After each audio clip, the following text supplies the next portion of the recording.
What's going on, everybody? Welcome to another brand new installment of Renegades Reviews, exclusively here, as always, on the Casa D18 Studios channel.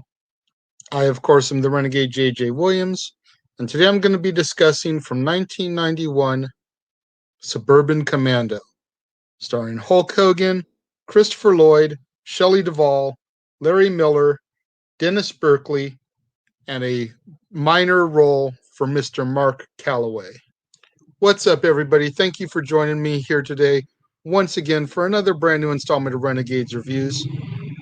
And today's going to be a good one, everybody, because this is, by and large, my favorite Hulkamania Hulk Hogan production ever. Better than his matches, much better than his other movies, with a little help from Mr. Mark Callaway before he was The Undertaker. Suburban Commando. And Hulk Hogan plays Shep Ramsey, and Shep Ramsey is an interstellar warrior. And he's on a mission to capture General Suter. Suter has kidnapped President Hashina. And President Hashina is in charge of an entire planet. He totally rules a planet. Shep is able to get aboard Suter's spaceship. However, he's unable to completely recover the president. President Hashima is killed by Suter during the rescue mission. Although during the rescue mission, Hashina is able to wound Suter, cutting off his hand, which exposes him as like a reptilian alien type of creature, and the human form is just like a cover. It's a Suter. Now, due to Shep's failure in being able to rescue and save the president, his superior officers suggests, maybe you're too stressed out. You need to unwind. You need to get away for a while. You need a vacation. Well, Shep is completely annoyed at even the suggestion of he not doing his work. He is by and far the best intergalactic warrior that there is out there.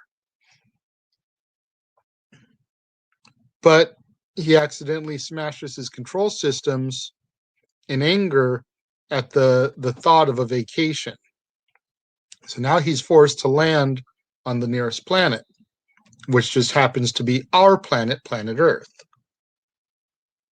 Now, Shep has no knowledge of Earth's customs, its traditions, its styles, anything about Earth. He just knows that he hates Earthlings with a passion. And his temper and his sense of justice seem to cause problems for him wherever he goes, whether it's on an intergalactic mission or when he touches down on Earth. It makes his ability to blend in very difficult with a temper like his. Perfect example is a mime that he encounters a couple times. And, mimes do this whole performance art. They don't speak. They pretend, whatever it is that they're doing. Well, this mime just happens to be pretending that he's trapped inside of a box. And Shep feels that this man is legitimately trapped inside this invisible box. Because remember, Shep is from outer space. He's seen invisibility, rays and all this type of stuff. So on more than one occasion, shenanigans ensue when Shep tries to rescue him from this invisible box. Now, on the other hand, we have Charlie Wilcox. And Charlie is an architect, very skilled in his profession, but he's very weak-willed. He's pretty much a coward. And his wife, Jenny, tries to get Charlie to conjure up the courage to go into his boss, Adrian Beltz's office and demand a raise. He's been with this company for years. He's always getting passed over for promotions and raises. And Jenny feels like Charlie's time is due. Charlie knows his time is overdue.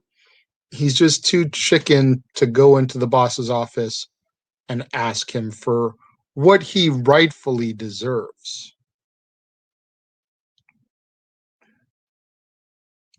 When Charlie does go into the office and try to ask for the raise, Adrian just talks in circles around Charlie, telling him how much he's appreciated, tell him about this new project that he needs him to work on.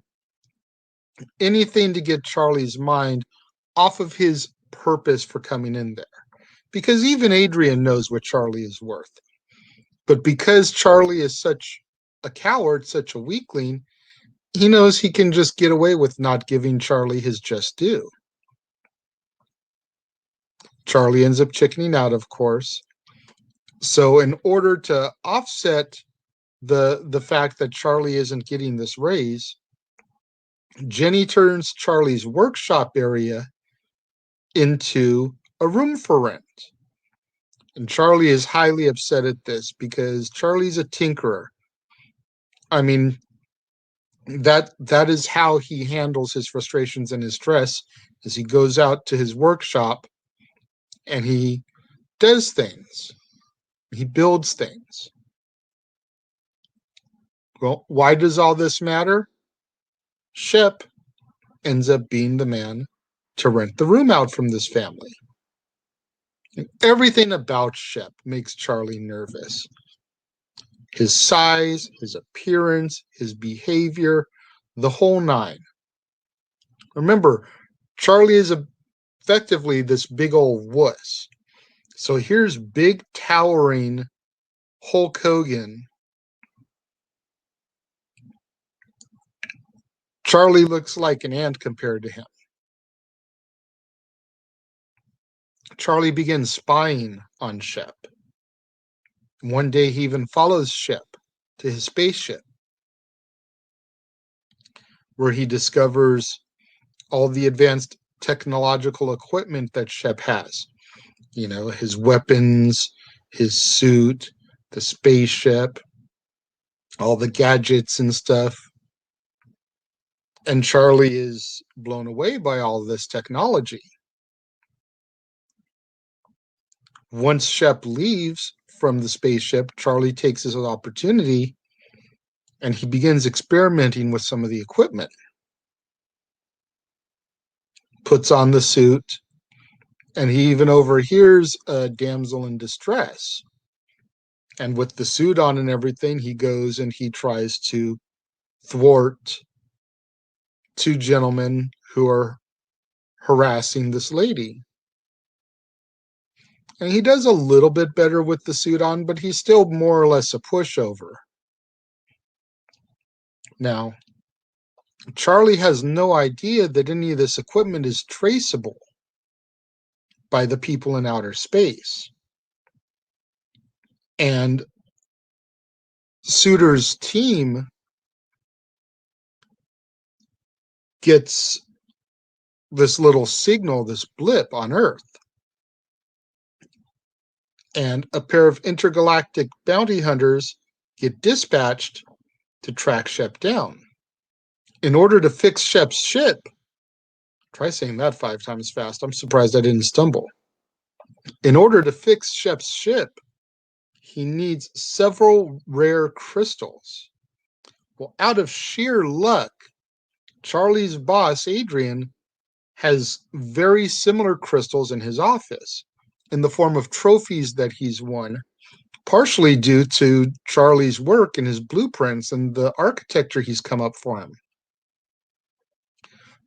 During a company party where Adrian is trying to negotiate with his new Japanese clients and show them the blueprints that Charlie has drawn up, Charlie helps Shep sneak into the office, and they make off with the trophies, the crystals. The bounty hunters show up, and a furious fight ensues. The bounty hunters, one of which, of course, is Mark Callaway, and then Shep, going back and forth up and down the different floors of the office building. It's at this point where we get Undertaker's one and only line, dubbed line nonetheless, to make him sound like a little boy, essentially. The ever classic, "You're a dead man, Ramsey." To which, of course, Shep remarks, "No wonder you guys never talk, because it sounds like a 5-year-old in the Undertaker's 1990 body."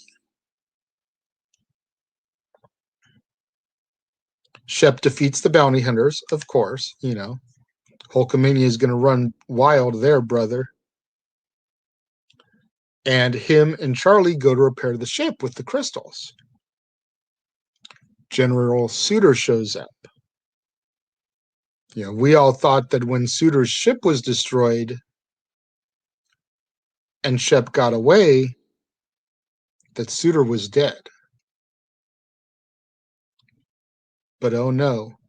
Suter tells Shep that there is more than one escape pod on the ship, and he was able to get out just before the ship blew up.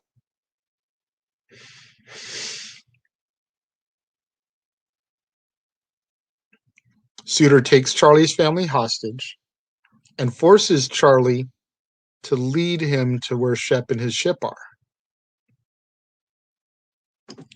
Suter begins to torture Shep in front of Charlie and his family, taking sick pleasure in the pain that he's causing, both to Shep on a physical level and to Charlie on an emotional level, because clearly Charlie and Shep have bonded throughout all this. Charlie is able to find his courage, steps in, helps Shep,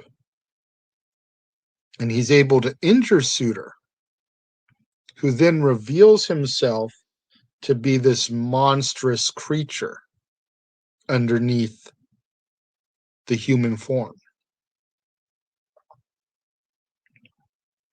Well, physically outmatched, Shep realizes that the only thing he can do is set his ship to self-destruct, thereby stranding him there on the planet, but at least it'll destroy Suter once and for all.